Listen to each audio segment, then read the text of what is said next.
귀한 찬양을 감사드립니다. 인사 나누겠습니다. 오늘은 참으로 좋은 날입니다. 사랑의 주님이 우리 함께 계십니다. 예수님 안에서 좋은 일이 있습니다.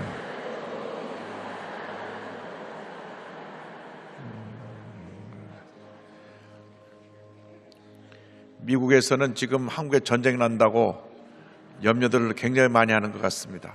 왜 비상식량도 준비해 놓고 전쟁을 대비해야 되는데 무사태평하냐 이렇게 얘기를 합니다.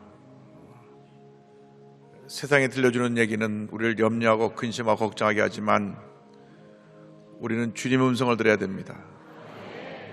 세상 음성을 들으면 늘 우리를 걱정하게 만듭니다. 그래서 우리는 영의 귀가 열려서 주님의 음성을 듣고 영적으로 재무장해서, 그렇다고 해서 우리가 기도를 소홀히 하면 안 됩니다. 열심히 기도해야 됩니다. 이 한반도에 전쟁이 일어나지 않게 하여 주옵소서. 어떤 경우에도 전쟁 소식이 들리지 않게 하여 주옵소서. 그래서 우리 기도할 때 하나님께서 우리 기도를 들으시고 우리 대한민국을 굳건히 지켜주시고 하나님께서 큰 은혜 주실 줄 믿습니다. 어저께 우리나라 군서열 1위인 합참의장 공간에 가서 같이 기도하고 식사하는 시간을 가졌는데, 여도수 목회가 이렇게 기도해주고 뒤에서 딱 받쳐주고 있어서 저희들은 든든합니다. 걱정하지 않습니다. 할렐루야.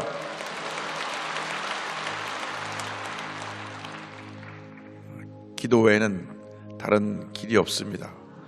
그럼 열심히 기도하고 우리나라를 굳건히 세우는 여러분 모두가 되기를 바랍니다. 그래서 우리가 기도할 때 주님이 들으시고 응답하시고 기적을 베풀어 주실 것입니다. 그래서 우리가 늘 세상 음성보다 주님 음성에 귀를 기울이고 기도에 힘쓰는 주님의 일꾼이 다 되기를 바랍니다. 주 음성에는 참 기쁨 없도다. 날 사랑하신 주 늘 계시옵소서. 기쁘고 기쁘도다. 항상 기쁘도다. 나 주께 왔사오니 복 주옵소서. 나 주께 왔으니 복 주시옵소서. 주 함께 계시면 근시험 이기네. 기쁘고 기쁘도다.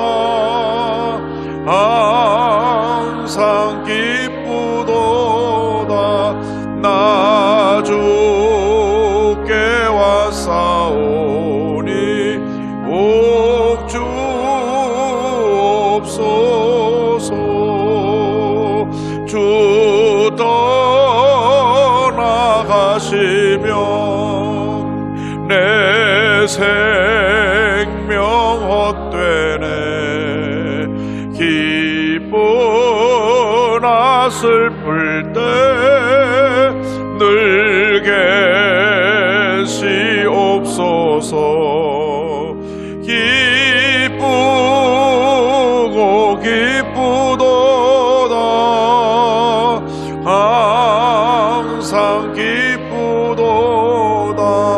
나 주께 왔사오니 복 주옵소서.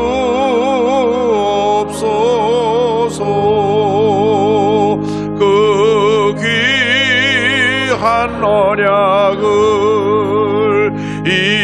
이루어 주시고 주 명령 따를 때 늘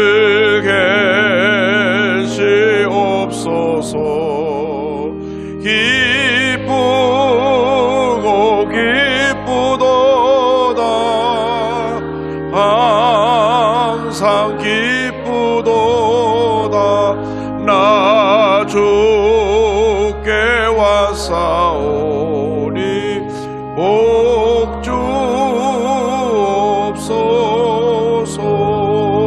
주옵소서. 주님께서 우리에게 큰 은혜 주시도록 우리 대한민국에 하나님의 은혜가 임하여서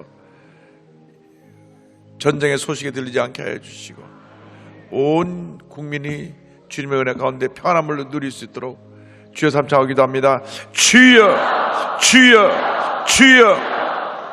사랑과 은혜가 무한하신 하나님 아버지 간절히 기도드립니다.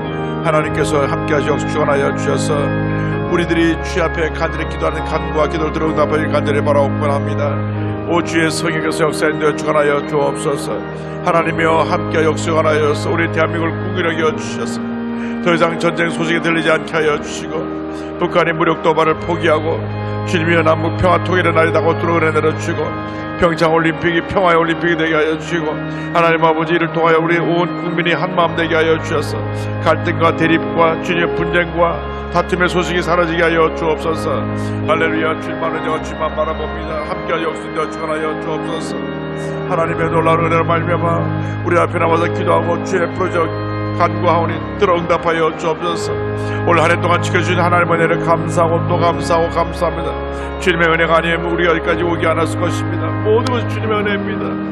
하나님께서 우리 한 사람도 함께하여 주시고 우리 교회를 지키시고 보호하여 주시고 함께하시는 감사합니다. 전국에 1천만 성도를 짐지키고 보호하여 주신 것을 감사합니다. 위정을 통해 함께해드리는 모든 예배 처소 하나님께서 복을 내려 주옵소서.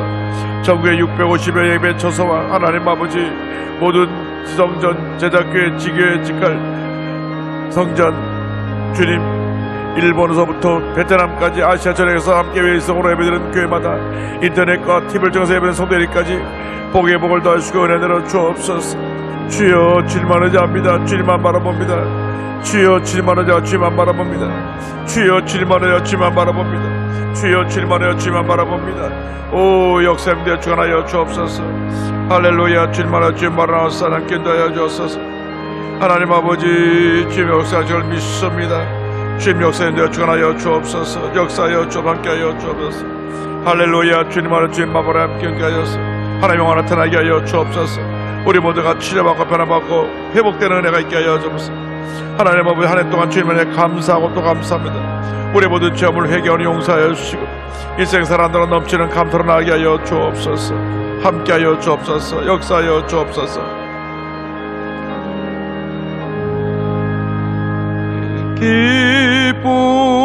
기쁘고 기쁘도다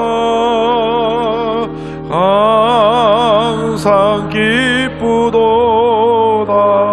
나 주께 왔사오니 복 주옵소서. 사랑과 은혜와 자비가 무한하신 하나님 아버지 한 해를 돌아보면 모든 것이 다 주님의 은혜입니다. 크고 작은 많은 일들이 있었지만은 그때그때마다 주님이 함께하여 주셔서 모든 어려움 이기게 하시고 오늘까지 함께하여 주신 은혜를 감사합니다. 저희들에게 예배드릴 수 있는 은혜 주신 것도 감사하고 건강 주신 것도 감사하고 귀한 가정을 주신 것도 감사하고 주님께서 우리에게 이 귀한 교회를 허락해 주신 것 감사합니다. 우리 일생 나가도록 감사하며 살게 하여 주시고 어떤 문제 어려움을 당해도 주님의 음성 듣고 믿음으로 승리하는 저희 모두가 되도록 은혜 내려 주옵소서. 예수님의 이름으로 기도 올리옵나이다. 아멘. 할렐루야. 오늘은 28장을 함께 공부하는데 제사장의 거룩한 옷에 대해서 함께 공부를 합니다.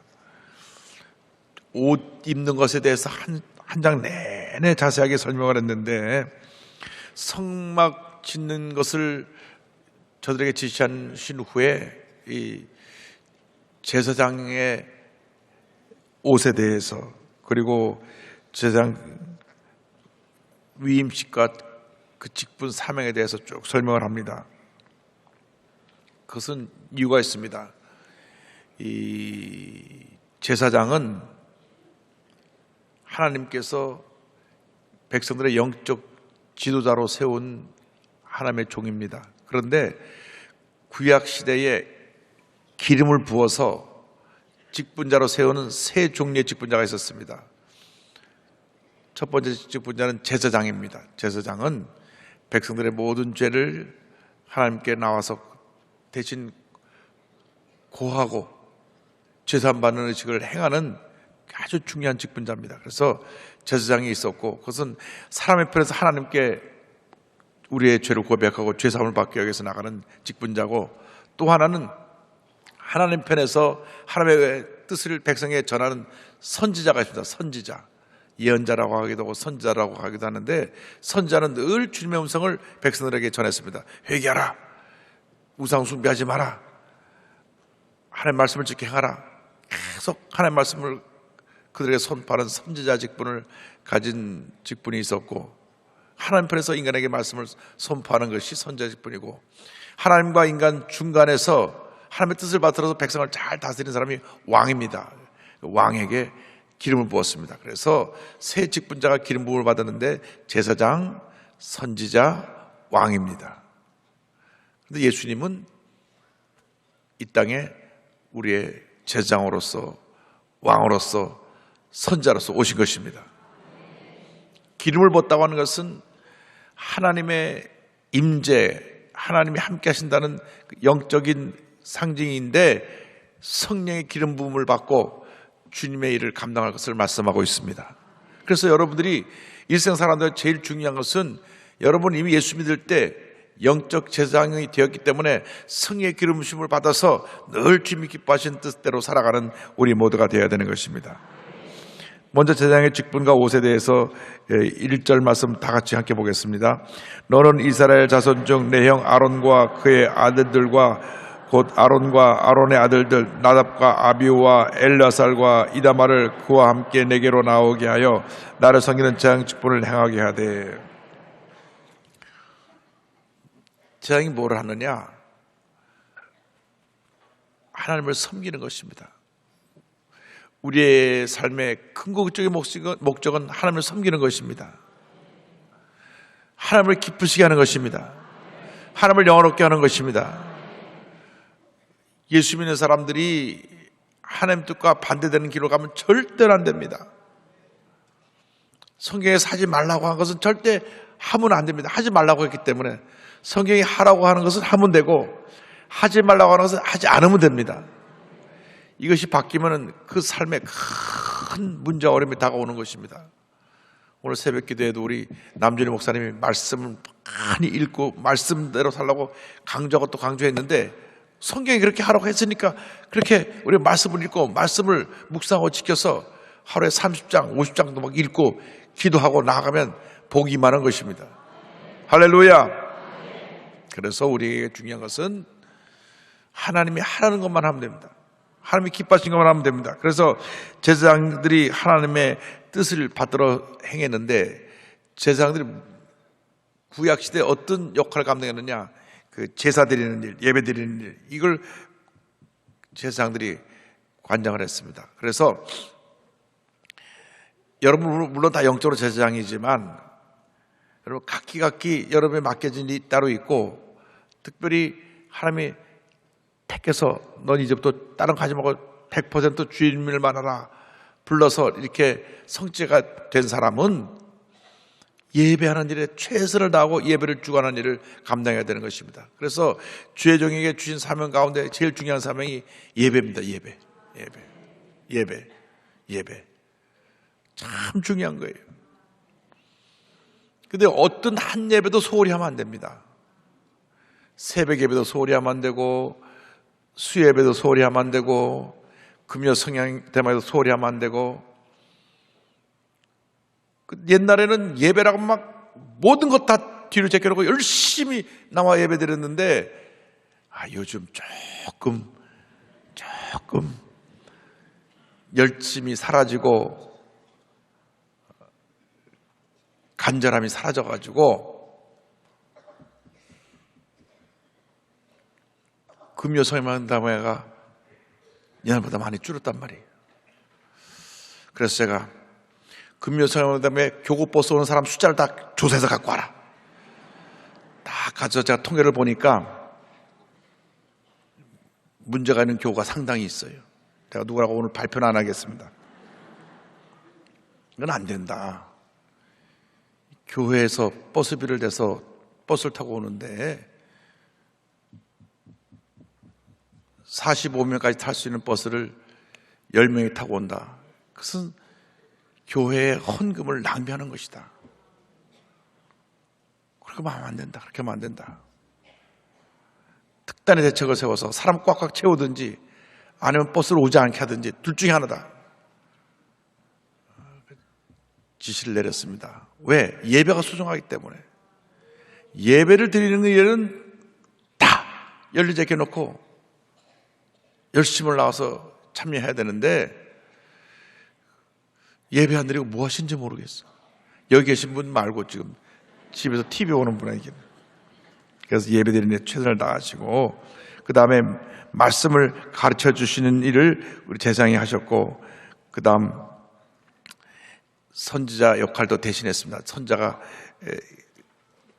하나님의 음성을 듣고 전한 것처럼 늘 우림과 두밈을 통해서 하나님의 뜻을 전달했고 나가서 한센병, 나병 환자들이 오는 것을 구분해서 다 나았나 안 나았나 그런 판단도 해줬습니다. 그런데 이 제사장이 점점 영적으로 타락해가지고 하나님의 뜻대로 그 일을 이루지 못해서 이스라엘이 완전히 멸망하는 길로 가게 됩니다. 왜냐?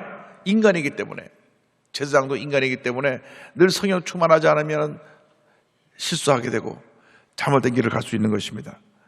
그래서 우리에게 완전하신 대제사장을 보내주시니 그게 바로 예수 그리스도이십니다. 히브리서에 보면 그 예수님의 대제사장직에 대해서 설명이 자세히 나옵니다. 7장 26절 27절 제가 읽어드릴게요. 이러한 대제사장은 우리에게 합당하니 거룩하고 악이 없고 더러움이 없고 죄인에게서 떠나 계시고 하늘보다 높이 되시니라. 그는 저 대제사장들이 먼저 자기 죄를 위하고 그 구약의 대제사장들 얘기입니다. 다음에 백성의 죄를 위하여 날마다 제사 드리는 것과 같이 할 필요가 없으니 이는 그가 단번에 자기를 드려 이루셨습니다. 예수님이 대제사장으로서 자기를 희생제물로 십자가에서 드려 희생하여 완전한 제사를 이뤘기 때문에 누구든지 이제는 예수를 믿기만 하면 그 보혈의 공로로 죄사함 받고 하나님의 자녀가 되고 하나님의 큰 복을 받게 되는 것입니다. 4장 14절로 16절 또 설명합니다. 그러므로 우리에게 큰 대제사장이 계시니 승천하신 이 곧 하나님의 아들 예수시라. 우리가 믿는 도리를 굳게 잡을지어다. 우리에게 있는 대제사장은 우리의 연약함을 동정하지 못하시리가 아니요 모든 일에 우리와 똑같이 시험을 받으신 이로되 죄는 없으시니라. 그러므로 우리는 긍휼하심을 받고 때를 따라 돕는 은혜를 얻게 하여 은혜의 보좌 앞에 담대히 나아갈 것이니라. 대제사장 되신 예수님이 예배 때마다 두 팔을 벌리고 수고하고 무거운 짐자들아 다 내게로 오라 우리를 부르고 계신 것입니다. 여러분이 오늘 교회 나온 것은 주님 앞에 나온 것입니다. 주님 앞에 나와 주의 도심을 강구하는 것입니다. 이 십자가에서 흘러나온 그 보혈의 강물이 흘러넘쳐서 말씀을 들을 때 여러분 마음을 적셔서 여러분 마음에 절망과 고통과 상처를 치유하고 육신의 질병을 치유하고 회복시키고 큰 은혜로 주님 함께 해주시는 것입니다. 네, 28장 2절 보겠습니다. 내 형 아론을 위하여 거룩한 옷을 지어 영화롭고 아름답게 할지니. 자, 여기 아론이 대제사장이 되었는데 옷을 잘 지어 입혀서 거룩한 옷을 지어 영화롭고 아름답게 하라 하는 표현이 나옵니다. 매우 중요한 의미가 있습니다. 목사님들이 설교할 때 가운을 입는 이유는 내가 이 시간 가운을 입고 구별되어져서 주의 말씀을 전한다고 하는 그런 영적인 의미가 있습니다. 이 옷이 거룩한 것이 아니라 옷을 입을 때 하나님이 성령으로 거룩함을 부어주신다는 하는 것입니다. 그래서 심지어는 캐톨릭에서는 교황이 그 교황 흰 옷을 입을 때는 죄가 없다. 이 옷을 입고 할 때는 죄가 없다. 그것까지 말하지만 우리 그걸 받아들이지 않죠. 그러나 그것은 하나의 상징입니다. 거룩함의 상징. 찰스 스펄전 목사님 말씀했습니다. 거룩한 옷보다 찬란한 옷은 없다. 우리의 크신 대제사장께서는 이 영광스러운 옷을 영원히 입으시고 그분의 모든 백성에게도 똑같은 옷으로 입히려 하셨다. 이렇게 의의 옷을 입어야 제사장은 주님 앞에서 백성의 유익을 위하여 사역할 자격을 갖추었던 것이다. 그들은 자신들이 하나님의 제사장임을 항상 기억해야 하며 따라서 주님의 옷을 입어야 했는데 그것은 곧 거룩이다. 그러니까 이 가운을 입고 안 입고 그것이 문제가 아니라 상징, 입었을 때 내가 구별되어서 거룩하게 하나님께 드려집니다 하는 그런 의미가 있는 것입니다.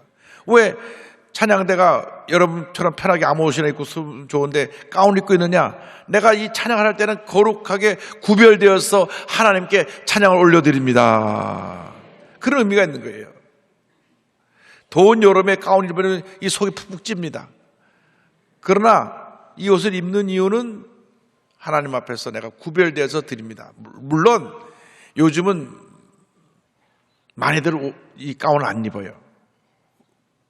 그것은 상징이니까 꼭 입어야 거룩하고 안 입어야 거룩한 것이 아니다라고 하는 그런 의견도 있습니다. 그래서 어디 제가 주일 전에 그런 다른 목사님들 설교를 이제 TV로 보는데 어느 교회는 가운을 입고 어떤 아주 화려하게 막 이렇게 장식한 옷을 입은 분도 있고 어떤 분은 양복을 입고 나와서 하신 분도 있고 여러 가지 목사님들마다 스타일이 달라요.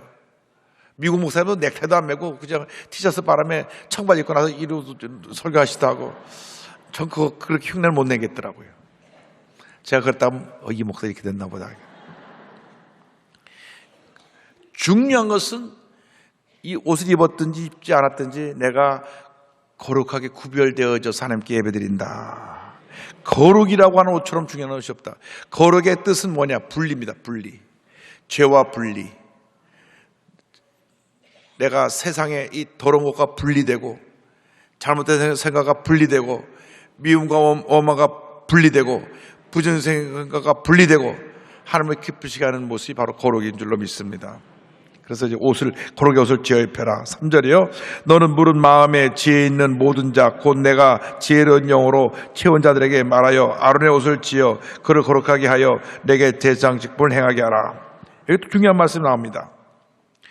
이제 옷을 아무나 만드는 게 아니라 이 옷을 만드는 사람은 지혜로운 사람이어야 되고 그 다음 하나님의 영으로 성령으로 충만한 사람이 되어야 된다. 주님 일을 할 때는 아무나 하는 게 아니라 하나님의 영이 임한 사람들이 해야 되고 하나님의 일에 대해서는 지혜로운 사람이 해야 되는 거예요. 세상 일에는 지혜로운 사람들이 지혜를 갖고 성공하려고 열심히 하면서도 하나님의 일을 하는 데서 이 하나님의 주신 지혜로 주님을 열심히 하지 않으면 우리는 주님 앞에서 게으른 종이 되는 것입니다. 그래서 여러분 모든 것의 최고 것, 최선의 것 그것을 하나님께 드려야 돼요.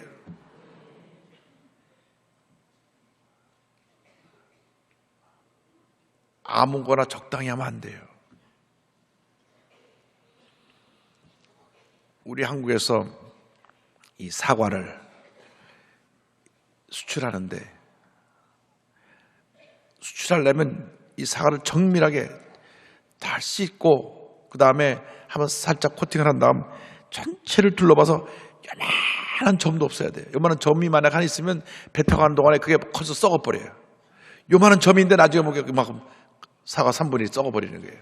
그래서 아주 좋은 사과는 골라서 아주 흠이 없는 거 해서 수출하는 건데 예배를 드릴 때도 그렇게 가장 정성스럽게 가장 주님 보시기에 최선의 모습으로 아름다운 모습으로 정성된 모습으로 예배를 드려야 된다.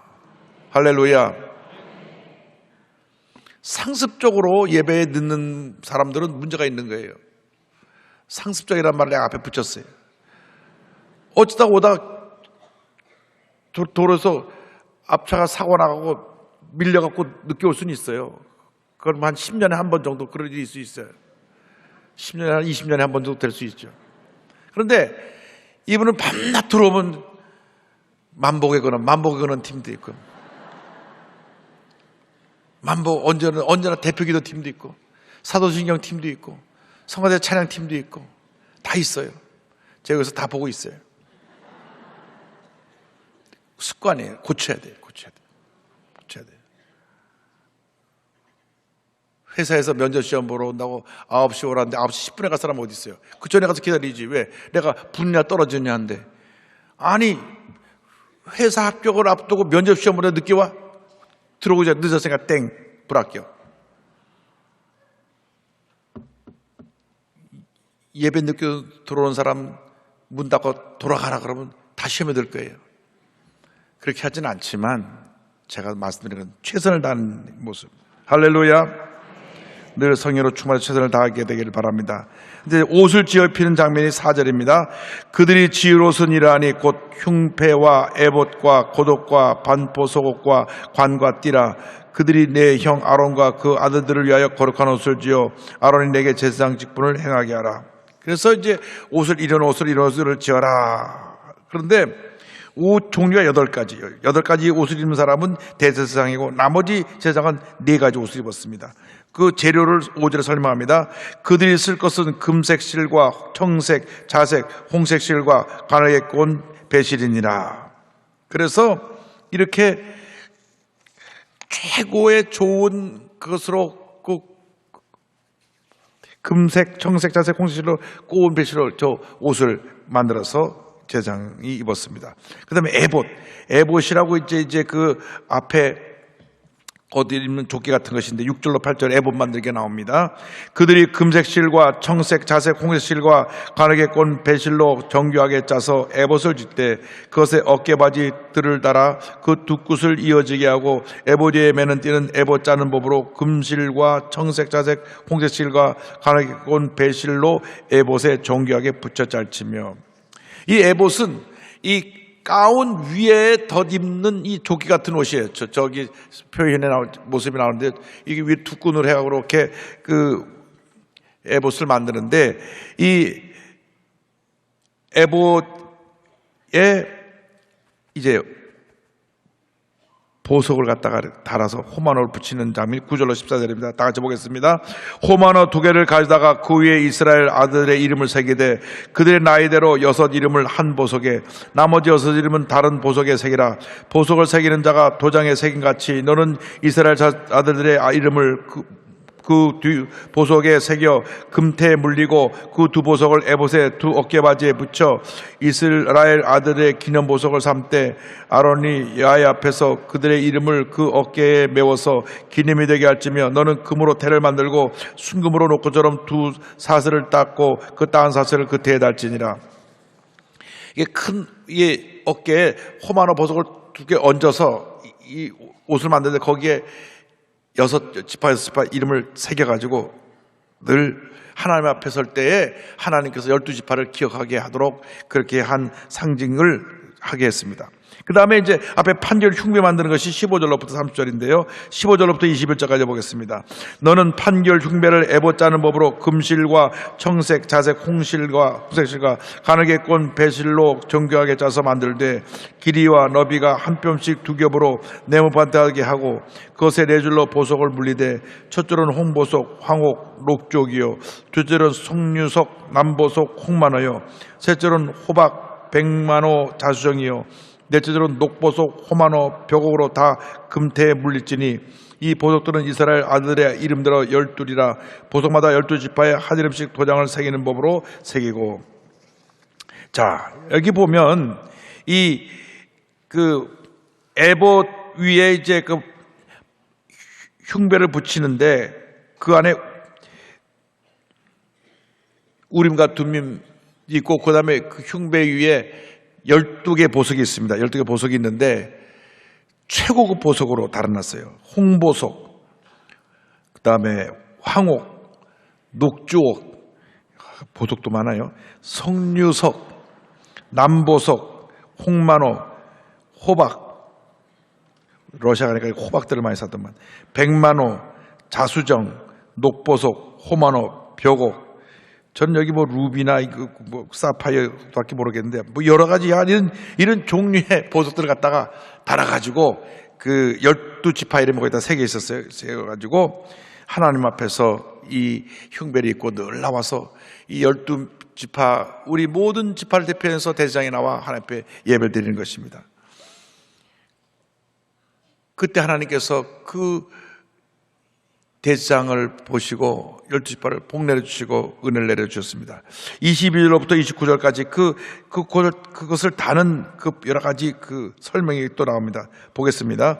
순금으로 노끈처럼 따은 사슬을 흉배 위에 붙이고 또 금고리 둘을 만들어 흉패 위 곧 흉패 두 곳에 그 두 고리를 달고 따은 두금 사슬로 흉패 두 고리에 꿰어매고 두 따은 사슬의 다른 두 곳을 애보다 두 어깨바디의 금태에 매고 또 금고리 둘을 만들어 흉패 아래 양쪽 가운쪽 곧 에봇에 닿은 곳에 달고 또 금고리 둘을 만들어 애보다 두 어깨바디 아래 매는 자리 가까운 쪽 곧 정교하게 짠 띠 위쪽에 달고 청색끈으로 흉패고리와 에봇고리에 끼워 흉패로 정교하게 짠 에봇띠 위에 붙여 떨어지지 않게 하라. 아론이 성소에 들어갈 때는 이스라엘 아들들의 이름을 기록하니 판결 흉패를 가슴에 붙여 야훼 영원한 기념물을 삼을 것이니라. 이 복잡한 설명이 아까 그 12개 그 보석을 단 그 흉패를 어떻게 만들어 어떻게 달고 어떻게 해서 떨어지지 않게 하고 딱 이렇게 이 모양대로 만들어서 늘 한 앞에 나갈 때마다 그 흉패를 만들어서 갖고 가게 하고 그 안에 우림과 둠밈을 넣어줬습니다. 30절입니다. 너는 우림과 둠밈을 판결 흉배 안에 넣어 아론이 야훼에 들어갈 때 그의 가슴에 붙이게 하라. 아론은 야훼에서 이스라엘 자손의 흉패를 항상 그의 가슴에 붙일지니라.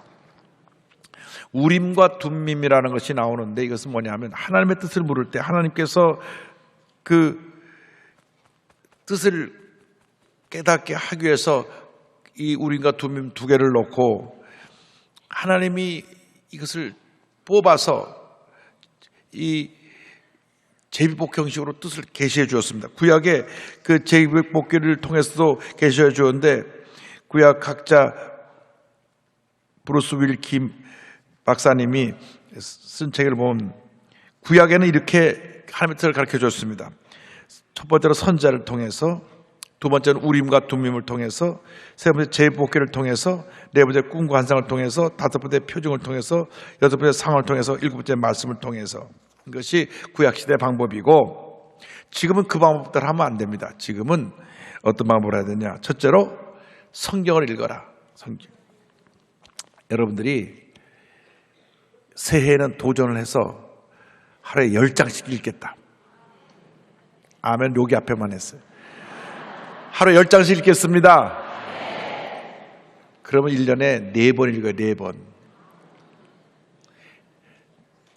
성경을 한 달에 한 번씩 읽고 싶으면 간단히 하루에 40장 읽으면 돼요. 40장. 별로 안 많아요. 40장. 40장. 그래서 여러분들이 최소한도 성경을 1년에 한 번 이상을 읽어야 되는데 더군다나 수요일 날 이 아침에 그 바쁜 시간 나와서 말씀 공부하는 여러분들은 그 일반 성도님보다는 배 이상 많이 읽어야 될 거 아닙니까? 정말 이 성경을 안 읽고 성경이 어디 뭐가 붙었는지 빌레몬스 찾으려면 창세기부터 찾다가 다 끝나고 그러면 안 돼요. 네. 그것도 하나 더, 한 수 더 붙여가지고 구약이에요, 신약이에요? 이런 거예요. 그래서 여러분들이 새해에는 말씀에 도전하는 복된 한 해가 되기를 바랍니다. 그냥 말씀을 계속 읽어 나가셔야 돼요. 잘 모르는 부분이 있으면 연필로 표시해 놓고 그냥 계속 읽어 나가셔야 돼요. 일단 멈추면 안 돼요. 계속 읽어야 돼요. 구약을 읽고 신약을 읽고 구약을 읽고 신약을 읽고 또 시편 잠언도 읽고 계속 말씀을 읽어 나가면 근데 어느 순간 어느 말씀이 내 마음에 탁 뛰어들어옵니다. 나를 감동시키고 기쁨을 주고 은혜를 주고 말씀이 나를 치료하고 회복시키는 역사가 다가옵니다. 그것을 가리켜서 레마라고 합니다. 따라서 레마. 선포된 말씀. 로고스. 기록된 말씀. 성경 전체는 기록된 말씀 로고스인데 이 똑같은 로고스의 말씀이 어느 순간 내게 딱 뛰어들어옵니다. 말씀이 내 마음에 은혜가 받아들여지게 될 때 할렐루야 하면서 말씀이 내게 은혜가 되고 치료가 되고 기쁨이 되고 회복이 되고 할렐루야.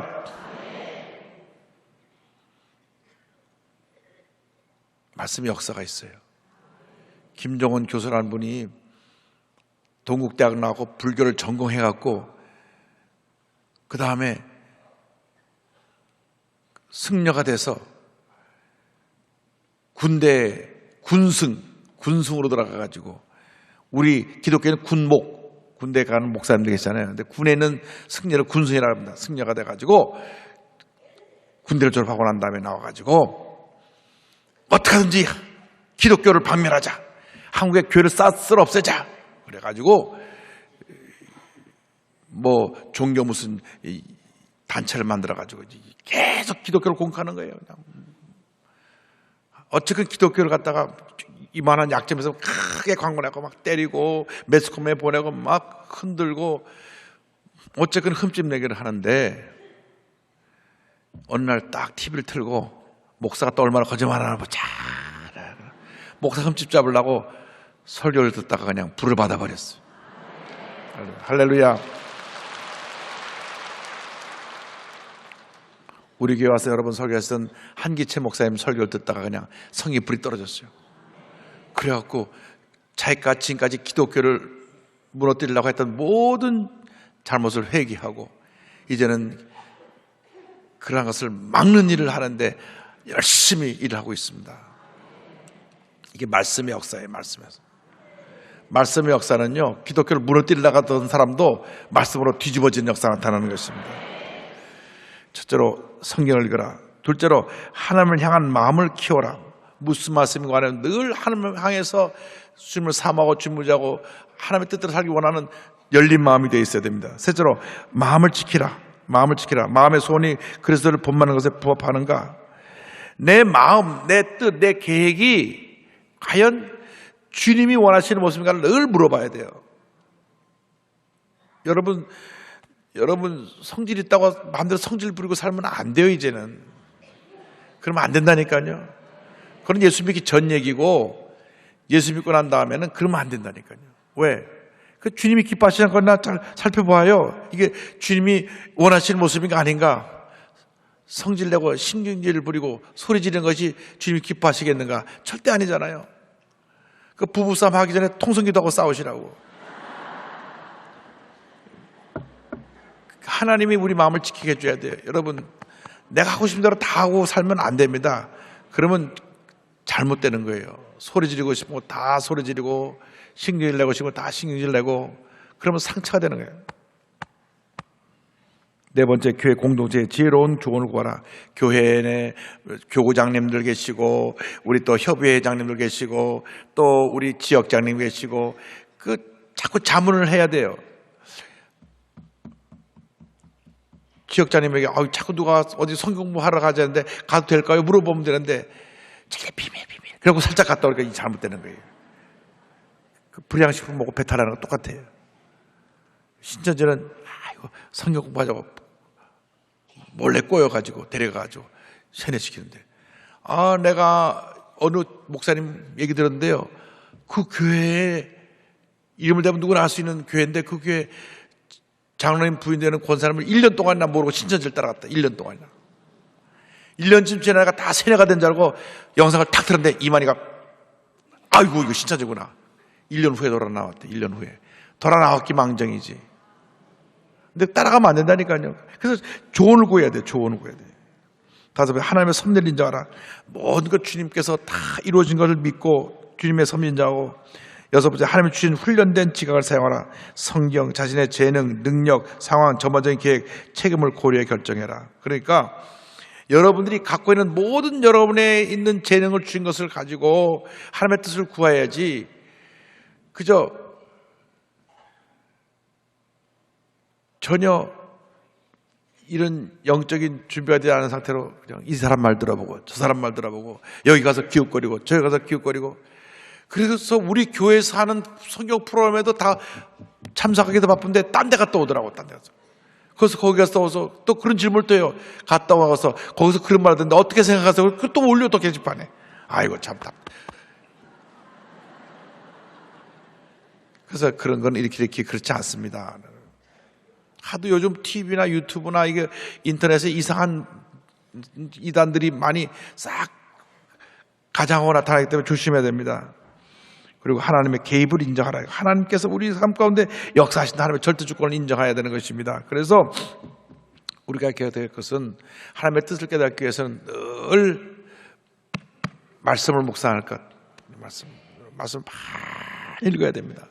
읽고 또 읽고 읽고 또 읽고 읽고 또 읽어서 기본적으로 자기 신앙의 나이 정도로 성경을 읽으면 됩니다. 뭐 이렇게 덜도 말고 앞에 계신 할머님이 고민이 생긴 거야. 내가 예수 믿은 지 50년인데 50년을 내가 50번 어떻게 읽나. 지금부터도 도전하셔서 젊으신 분들은 100독을 목표로 해서 읽으시고 100독 많지 않아요. 100독. 저도 한 50번밖에 못 읽었기 때문에 도전하고 있어요. 100독은 해야지. 100독은. 그리고 여러분들은 더듬하고 여러분 예수 믿는 횟수만큼만 읽으시기 바랍니다.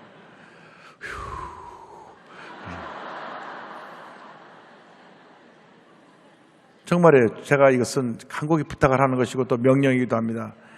말씀이 깊이 뿌리 내릴 만큼 여러분의 신앙이 견고한 것이지, 아무리 바빠도 여러분 밥은 먹어야 살잖아요. 이게 생명의 떡이에요. 생명의 떡. 이 말씀에 밥을 안 먹고 어떻게 육신의 밥만 꾸역꾸역 먹고 있냐고요. 그걸 갖다 꾸역꾸역 해라. 꾸역꾸역. 그러지 마시고 말씀을 잘 읽고 묵상하고 말씀 안에서 샘을 얻고 그 다음에 지혜를 얻어서 기도하고 판단을 하면 하나님의 은혜가 임하고 축복이 임하게 되는 것입니다.